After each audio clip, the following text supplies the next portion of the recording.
नमस्कार साथियों, स्वागत है आज के इस सेशन में। आज हम बात करेंगे मोस्ट जो 50 क्वेश्चन है और अपना एक आज नया ज़िला लेके चलते हैं। ये क्लास नंबर 2 है, ज़िला दूसरा चूरू। इससे पहले मैंने एक क्लास में जो सीकर ज़िला था उसको पूर्णतः पढ़ लिया है। आज अपने दूसरे ज़िले की बात करते हैं, चूरू ज़िले। MCQ क्वेश्चन पे बात करेंगे। चूरू ज़िले में जो भी महत्वपूर्ण घटनाएं होने वाली हैं उन सभी पे अपने चर्चा करेंगे और जितने भी इम्पोर्टेंट जो भी फैक्ट मिल रहे हैं उन सभी की अपने चर्चा करेंगे। ठीक है, एक एक करके पर्सन वाइजों को लेके चलेंगे और साथ में जितने भी उनसे रिलेटेड पर्सन बन रहे हैं उन सभी पे एक एक करके चर्चा करेंगे। चलो शुरू करते हैं आज के सेशन को। अभी तक यदि आपने हमारे चैनल को सब्सक्राइब नहीं किया तो चैनल को सब्सक्राइब कीजिए और बेल आइकन को जरूर क्लिक करें, क्योंकि हमारी लगभग रोज़ाना 8:15 8:30 के करीब करीब अपनी एक क्लास आती है और डेली अपने जो जिला दर्शन की क्लास है डेली अपलोड होती है। चलो शुरू करते हैं सेशन को। तो बात करते हैं आज की इस चूरू ज़िले की।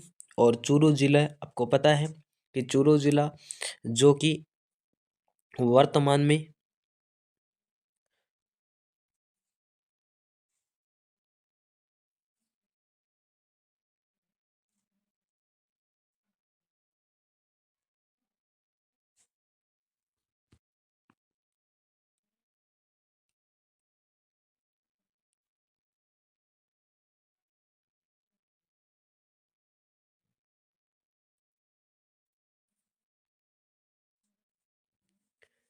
वर्तमान में हरियाणा के साथ में सीमा लगाता है तथा हाँ, हरियाणा के साथ में सीमा लगाता है तथा इसके अंदर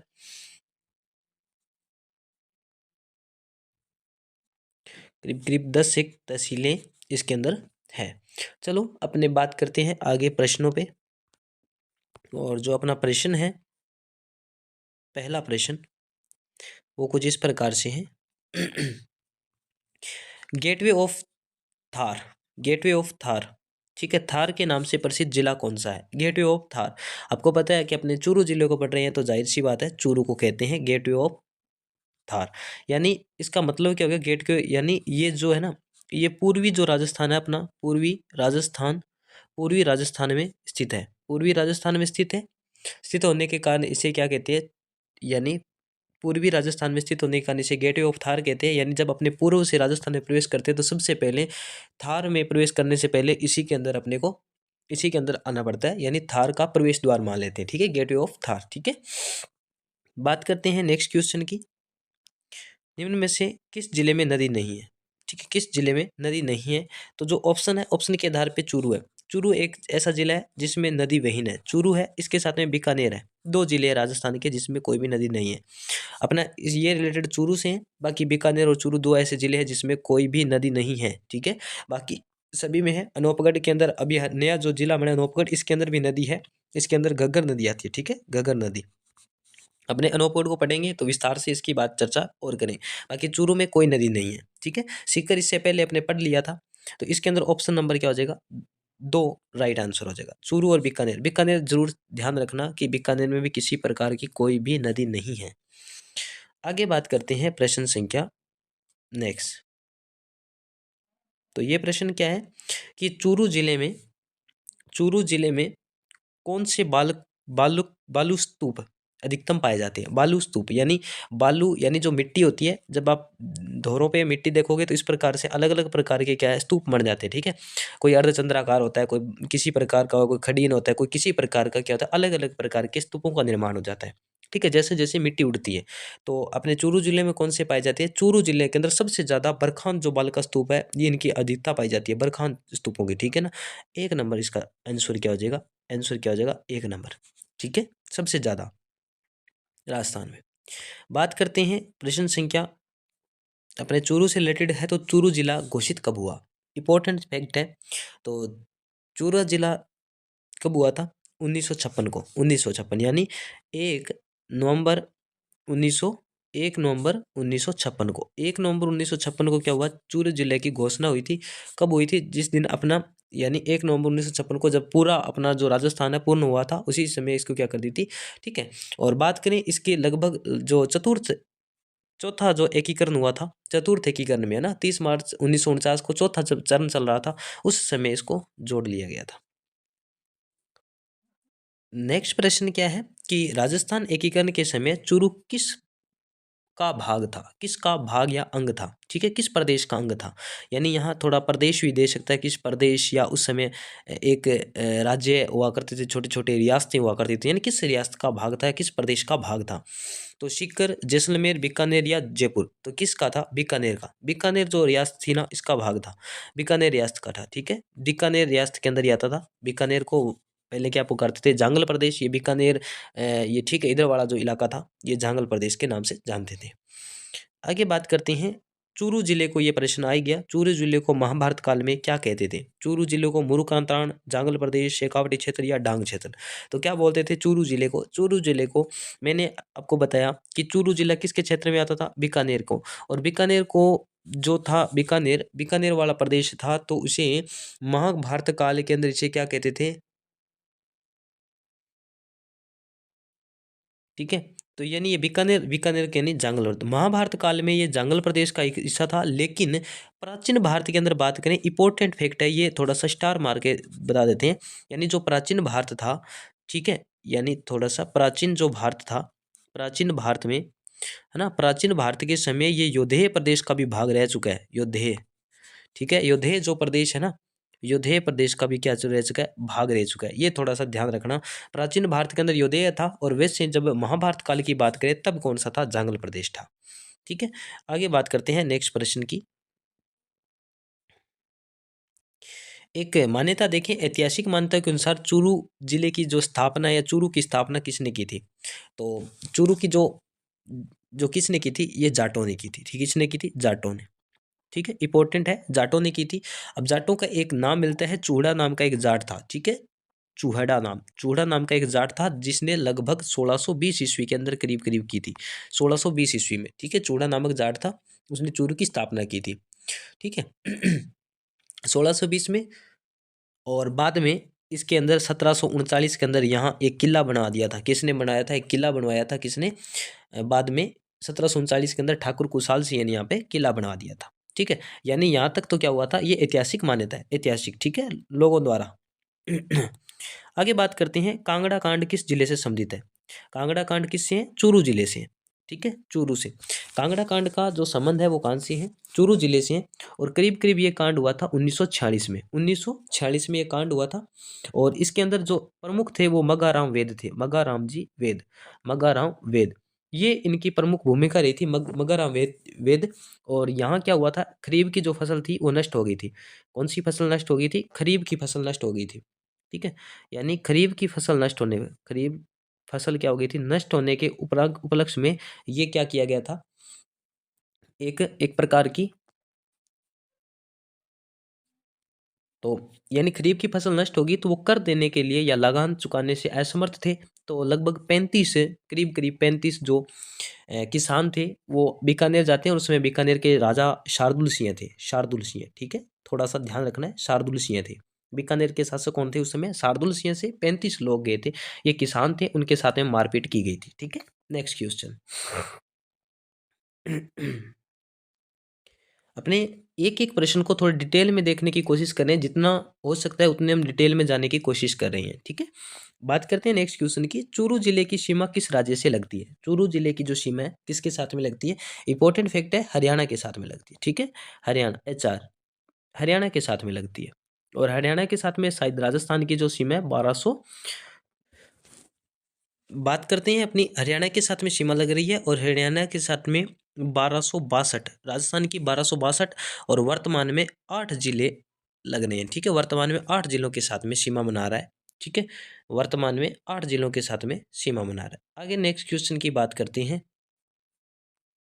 और बात करें चूरू में सीढ़ी नुमा जो कुएं होते हैं, चूरू में जो सीढ़ी नुमा कुएं होते हैं उन्हें क्या कहते हैं, ठीक है, उन्हें क्या कहते हैं, जोहड़ कहते हैं। जो सीढ़ी नुमा जो कुएं होते हैं उन्हें क्या कहते हैं, जोहड़ कहते हैं। चूरू में उन्हें क्या कहते हैं, जोहड़ कहते हैं। इंपॉर्टेंट है, सीढ़ी नुमा इस प्रकार से कुएं होंगे और उनको क्या कहेंगे, जोहड़ कहेंगे, ठीक है। इसने स्थानीय भाषा है, ये स्थानीय भाषा में इन्हें जोहड़ कहते हैं। नेक्स्ट क्वेश्चन की बात करते हैं, निम्न में से कौन सी चूरू की झील है। चूरू में कौन कौन सी झील है, मतलब सुजानगढ़ है, ताल छापर है, और पनिहारी रण है। ये तीनों की तीनों ही चूरू की झीलें हैं, यानी सभी अपना इंपॉर्टेंट हो जाएगा। चूरू के अंदर ये 3 झीलें पाई जाती है, कौन कौन सी पाई जाती है, सुजानगढ़ है, ताल छापर और पनिहारी रण, ये तीनों के तीनों क्या है, चूरू की झीलें हैं। प्रमुख ये तीनों क्या है, झील है, प्रमुख झील है ये चूरू के अंदर। ठीक है, नेक्स्ट बात करते हैं राजस्थान में वार्षिक तापांतर वाला जिला। राजस्थान में वार्षिक टेम्परेचर वाला जिला कौन सा है, तो चूरू जिला हो जाएगा। ठीक है, यहाँ मतलब क्या है, गर्मियों में लगभग 49 डिग्री सेंटीग्रेड तापमान रहता है और सर्दियों में वही -1 डिग्री सेंटीग्रेड तक तापमान चला जाता है न्यूनतम। ठीक है, और ये क्या है, सबसे ज़्यादा सर्वाधिक राजस्थान में सर्वाधिक तापांतर वाला क्या है, वार्षिक तापांतर वाला जिला है, वार्षिक तापांतर वाला जिला है। बात करते हैं नेक्स्ट प्रश्न की। तो चूरू जिले में मुख्य कौन सा वृक्ष पाया जाता है, तो चूरू जिले के अंदर सबसे ज्यादा कौन सा पाया जाता है, खेजड़ी वृक्ष। ठीक है, खेजड़ी वृक्ष सबसे ज्यादा पाया जाता है, इसकी बहुत ज्यादा बहुलता बहुत ज्यादा है। नेक्स्ट बात करते हैं एक नया प्रश्न, और ये क्या है, ताल छापर अभ्यारण्य। आपको पता है ताल छापर अभ्यारण्य है वो किसके लिए है, जो काले मृग है, काले हिरणों के लिए प्रसिद्ध है, काले हिरणों के लिए प्रसिद्ध है, काले मृग या काले हिरणों के लिए प्रसिद्ध है। और वो कहाँ है, ताल छापर अभ्यारण्य चूरू में है। ठीक है, एक और है यहाँ इंपॉर्टेंट, यहाँ क्या है, कुरुंजा नाम का एक पक्षी आती है, कुरुंजा नाम की एक पक्षी आती है, वो भी सबसे ज्यादा यहीं पाई जाती है, कुरुंजा नाम की पक्षी है। और साइबेरियन क्रेन या साइबेरियन सर्स जो विश्व विख्यात है, रूस के जो ठंडे इलाकों से उठ के आते हैं और वो यहाँ आके अपना विचरण करते हैं। ठीक है, इंपॉर्टेंट प्रश्न बनता है अपने लिए ताल छापर का, कई बार परीक्षा प्रतियोगी परीक्षा में पूछा गया प्रश्न है। नेक्स्ट बात करते हैं सौत्सर कोटर, सौत्सर कोटसर का संबंध है। ये एक ऐसा संबंध है, इसका होता है मतलब शिकार निषेध क्षेत्र, यानी जो चूरू में कुछ क्षेत्र ऐसे हैं जिनको रेड लाइट किया गया है, यानी हाईलाइट किया गया है, क्योंकि उनका संरक्षण किया है। ठीक है, संरक्षण किया गया है इनका, ताकि यहाँ पे कोई भी शिकार नहीं करे। ठीक है, इसलिए इनको क्या किया है, संरक्षण करने के लिए ऐसा बनाए गए हैं। आगे बात करते हैं नेक्स्ट क्वेश्चन की। यहाँ कौन सी भेड़ पाई जाती है, यानी मुख्यतः कौन सी भेड़ पाई जाती है, शेखावटी, नाली, चोकला, कौन सी पाई जाती है, तो यहाँ चोकला नस्ल की भेड़ पाई जाती है, चोकला नस्ल की भेड़ पाई जाती है। इसे चोकला नस्ल को ही राजस्थान की मेरिनो कहते हैं, राजस्थान की मेरिनो कहते हैं। ठीक है, मेरिनो, राजस्थान की मेरिनो किसे कहते हैं, चोकला नस्ल की भेड़ को। चोकला नस्ल की भेड़ सबसे ज़्यादा कहाँ पाई जाती है, चूरू में पाई जाती है। थोड़ी सी ठीक है, ध्यान रखने वाली बात हो जाएगी अपनी को। ठीक है, और ये ऊन है जो विश्व विख्यात है, यानी बहुत ही अच्छी सुंदर किस्म की ये क्या है, भेड़ होती है, और अच्छी क्या होती है किस्म की इसकी ऊन होती है। बात करते हैं चूरू के किले का निर्माण कब हुआ। एक जो चूरू का किला है उसका निर्माण कब मानते हैं, यानी 1739 में, 1739 में चूरू के किले का निर्माण हुआ। और किसने किया था, ठाकुर कौन सा था, ठाकुर कुशाल सिंह था। ठीक है, ठाकुर कुशाल सिंह ने चूरू के किले का निर्माण करवाया था। ठीक है, और इसी के अंदर एक मंदिर भी है, इसी किले के अंदर कौन सा है, गोपीनाथ जी का मंदिर है, गोपीनाथ मंदिर है। एक सबसे इंपॉर्टेंट प्रश्न ये बन जाता है कि जो ये चूरू का किला था ये विश्व विख्यात क्यों है, क्योंकि इसने चांदी के गोले चले थे इसमें से। ठीक है, चांदी के गोले, चांदी के गोले दागे गए थे। क्यों दागे गए थे, क्योंकि उस समय बीकानेर के एक शासक थे, उनके साथ में चूरू के ठाकुर कुशाल सिंह का युद्ध चल रहा था। तो इसमें उस समय यानी उस समय चूरू के अंदर जो ये चलाए गए, ठाकुर कुशाल नहीं था, उस समय ठाकुर शिव सिंह थे, ठाकुर शिव सिंह थे, ठाकुर शिव सिंह थे। और जो कि युद्ध यानी खत्म होने के बीकानेर के शासकों पर क्या गए, चांदी के गोले दागे गए थे। ठीक है, यानी एक प्रकार की ये लोगों में एकता देखी जा सकती है कि राजा जब स्थिति नियंत्रण से बाहर थी तब लोगों ने चांदी दे के चांदी के गोले बनाए और दागे। बात करते हैं नेक्स्ट क्वेश्चन की। सुराणा हवेली का संबंध है, सुराणा हवेली अपने चूरू से है। ठीक है, और ये एक इसे राजस्थान का या इसे जो अपना ये, ठीक है, इसे मतलब क्या बोलते हैं, शेखावटी का हवा महल बोलते हैं। ठीक है, शेखावाटी का क्या बोलते हैं, हवा महल बोलते हैं, हवा महल। ठीक है, हवा महल बोलते हैं शेखावटी प्रदेश का हवा महल किसे बोलते हैं, सुराणा हवेली को बोलते हैं, जो चूरू में स्थित है। और करीब करीब इसमें 1100 दरवाजे हैं, 1100 दरवाजे हैं, 1100 दरवाजे हैं। और करीब करीब ये कितनी है, 6 मंजिल ऊंची है।